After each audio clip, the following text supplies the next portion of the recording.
ಬನ್ನಿ ಒಂದು ಒಳ್ಳೆ ಕಥೆಯನ್ನು ಕೇಳೋಣ. ಕತೆ ಹೆಸರು ಭರವಸೆಯನ್ನು ನೆಟ್ಟ ಹುಡುಗ. ಪಂಚೂರು ಬೆಟ್ಟಗಳಿಂದ ಸುತ್ತುವರೆದ ಒಂದು ಸಣ್ಣ ಹಳ್ಳಿಯಲ್ಲಿ ರಾಮು ಎಂಬ ಹುಡುಗ ವಾಸಿಸ್ತಾ ಇದ್ದ.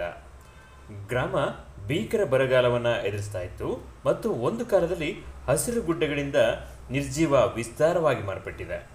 ವರ್ಷದಿಂದ ವರ್ಷಕ್ಕೆ ಬೆಳೆಗಳೆಲ್ಲ ವಿಫಲವಾಗ್ತಿದ್ದಾವೆ ಮತ್ತು ಅನೇಕ ಕುಟುಂಬಗಳು ಉತ್ತಮ ಜೀವನ ಹುಡುಕುತ್ತಾ ಹಳ್ಳಿಯನ್ನ ತೊರೆತಾ ಇದ್ದಾವೆ. ಒಂದು ಕಾಲದಲ್ಲಿ ಬೆಟ್ಟಗಳನ್ನು ಆವರಿಸಿದ ಸೊಂಪಾದ ಕಾಡುಗಳ ಬಗ್ಗೆ ಅಜ್ಜಿ ಹೇಳಿದ ಕಥೆಗಳು ರಾಮುಗೆ ತುಂಬಾ ಇಷ್ಟವಾದವು. ಅವಳು ಆಗಾಗ್ಗೆ ಹೇಳುತ್ತಿದ್ದಳು, ಭೂಮಿಯು ನಮ್ಮಂತೆಯೇ ಇದೆ, ಅದಕ್ಕೆ ಚಿಕಿತ್ಸೆ ನೀಡಲು ಕಾಳಜಿ, ಪ್ರೀತಿ ಮತ್ತು ತಾಳ್ಮೆ ಬೇಕು. ಆಕೆಯ ಮಾತುಗಳಿಂದ ಪ್ರೇರಿತನಾದ ರಾಮು ಹಸಿರನ್ನ ಮರಳಿ ತರಕ್ಕೆ ನಿರ್ಧಾರ ಮಾಡ್ತಾನೆ. ಒಂದು ದಿನ ಅವನು ಹತ್ತಿರದ ಕಾಡುಗಳಿಂದ ಕೆಲವು ಬೀಜಗಳನ್ನು ಕಂಡುಕೊಂಡನು ಮತ್ತು ಅವುಗಳಿಂದ ಬಂಜರು ಬೆಟ್ಟದ ಮೇಲೆ ನೆಡಲು ನಿರ್ಧರಿಸಿದನು.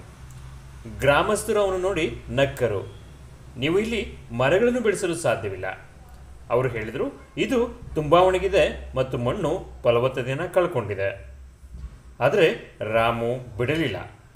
ಪ್ರತಿದಿನ ಬೆಳಗ್ಗೆ ಶಾಲೆಗೆ ಹೋಗುವ ಮೊದಲು ಅವನು ತನ್ನ ಬೀಜಗಳಿಗೆ ಒಲವು ತೋರಲು ಒಂದು ಸಣ್ಣ ಮಡಿಕೆ ನೀರಿನೊಂದಿಗೆ ಬೆಟ್ಟವನ್ನು ಏರುತ್ತಾನೆ.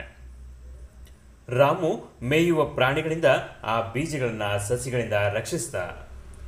ಕಳೆಗಳನ್ನು ತೆಗೆದು ಹಾಕಿದನು ಮತ್ತು ಭರವಸೆಯಿಂದ ಅವುಗಳನ್ನು ಪೋಷಿಸಿದನು.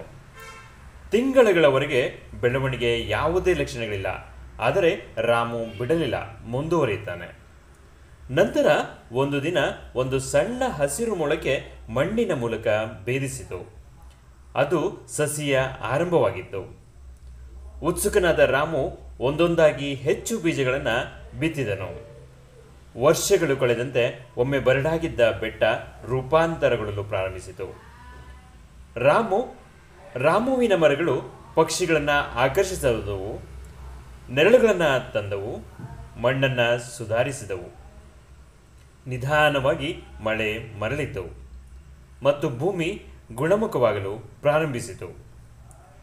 ಒಂದು ಕಾಲದಲ್ಲಿ ಅವರನ್ನು ಅಣಕಿಸುತ್ತಿದ್ದ ಗ್ರಾಮಸ್ಥರು ಈಗ ಅವರ ಪ್ರಯತ್ನಕ್ಕೆ ಕೈ ಜೋಡಿಸ್ತಾ ಇದ್ದಾರೆ. ರಾಮು ಅವರ ನಿರ್ಣಯದಿಂದ ಪ್ರೇರಿತರಾಗಿ ಅವರು ಮರಗಳನ್ನು ನೆಟ್ಟರು, ಬಾವಿಗಳನ್ನು ತೋಡಿದರು, ಭೂಮಿಯನ್ನು ಪುನರುಜ್ಜೀವನಗೊಳಿಸಲು ಒಟ್ಟಾಗಿ ಕೆಲಸ ಮಾಡಿದರು. ಒಬ್ಬ ಹುಡುಗನ ಕನಸು ಪ್ರಾರಂಭವಾದದ್ದು ಸಾಮೂಹಿಕವಾಗಿ ಯೋಜನೆ ಆಯಿತು. ವರ್ಷಗಳ ನಂತರ ಬಂಜರು ಬೆಟ್ಟಗಳು ಅಭಿವೃದ್ಧಿ ಹೊಂದುತ್ತಿರುವ ಕಾಡಿನಲ್ಲಿ ಆವರಿಸಲ್ಪಟ್ಟವು. ಗ್ರಾಮ ಉಳಿದುಕೊಂಡಿದ್ದು ಮಾತ್ರವಲ್ಲದೆ ಅಭಿವೃದ್ಧಿ ಹೊಂದಿತು. ಪವಾಡದ ಈ ರೂಪಾಂತರವನ್ನು ನೋಡಲು ಪ್ರವಾಸಿಗರು ಭೇಟಿ ನೀಡಿದರು ಮತ್ತು ಗ್ರಾಮದ ಯುವಕರು ಹೆಮ್ಮೆಯಿಂದ ರಾಮುವಿನ ಕಥೆಯನ್ನು ಹೇಳಿದರು.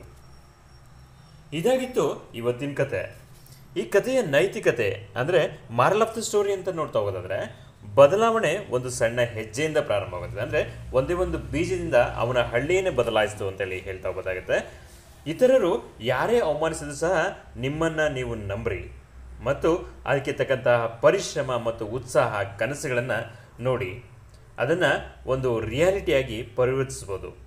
ಅವರು ಮೊದಲಿಗೆ ಅಸಾಧ್ಯವೆಂದು ತೋರಿಸ್ತೇವೆ, ಆದರೂ ಕೂಡ ನಾನು ಸಕ್ಸಸ್ ಆಗ್ತೀನಿ, ನಂಬಿಕೆ ನಿಮ್ಮಲ್ಲಿರಲಿ ಮೊದಲು.